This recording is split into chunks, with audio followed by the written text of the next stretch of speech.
Kandidatët socialistë në zgjedhjet e pjesshme vendore të 9 nëntorit që u mbajtën në 5 bashki të vendit kanë fituar përballjet me diferenca të mëdha votash, me përjashtim të matit ku po numërohen 5 kutitë e fundit, ndërsa garën e kryeson kandidati socialist Altin Bojni me rreth 5000 vota më shumë se i pavaruri Eduard Brahilika që mbështetej nga opozita.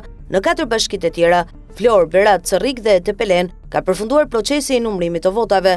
Në Vlorë, Brunilda Mersini u shpall fituese me 78.4% të votave. Brunilda Mersini ka marrë 15.672 vota. Dionis Sota, i mbështetur nga opozita, numëron 2.333 vota, 11.7%, dhe Gjergj Nika, një tjetër kandidati i pavarur, ka marrë 1.975 vota, ose 9.9%. Në Cerrik, kandidati socialist Florenc Doka është shpallur fitues me 66.22% të votave. Ai ka marrë 6.201 vota, ndërsa 2 kandidatët e tjerë në garë, Amarildo Hoxha dhe Eligert Hima, kanë marrë përkatësisht 1.888 dhe 1.275 vota. Në Berat, kandidati socialist Ervin Ceca shpallet fitues me 83.35% të votave. Ai ka marrë 13.050 vota kundrejt 2.607 votave të fituara nga i pavaruri Pavlo Shkarpa që mbështetej nga opozita.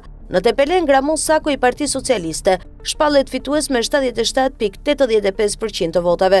Ai ka fituar 3.261 vota kundrejt 928 votave që ka marrë i pavaruri Gabriel Guma që mbështetej nga opozita e kryesuar nga PD. Ajo që bie në sy nga procesi i 9 nëntorit është një bojkotim masiv që qytetarët i kanë bërë procesit, duke se as kandidatët e pavarur nuk kanë tërhequr vëmendjen e qytetarëve për të shkuar në kutitë e votimit, ndërsa e gjithë gara për 5 kryebashkiakët u kthye në një formalitet me një rezultat të paracaktuar. Në dallim nga zgjedhjet e zakonshme në këtë proces, pati asnjë interesim edhe nga vetë subjektet politike që nuk organizuan takime, duke ia lënë gjithçka në dorë kandidatëve apo strukturave lokale. Gjithashtu nuk pati asnjë sensibilizim ndaj qytetarëve për të marrë pjesë në votimet e 9 nëntorit, ndërsa thirrja e vetme ishte ajo e mëngjesit të së dielës, ku në rrjetet sociale u kërkoi qytetarëve të 5 bashkive të shkonin në qendrat e votimit. Vëmendja më e madhe për zgjedhjet e pjesshme për javë me radhë u përqendrua në Tiranë, ku zgjedhjet u anuluan pas vendimit të gjykatës kushtetuese.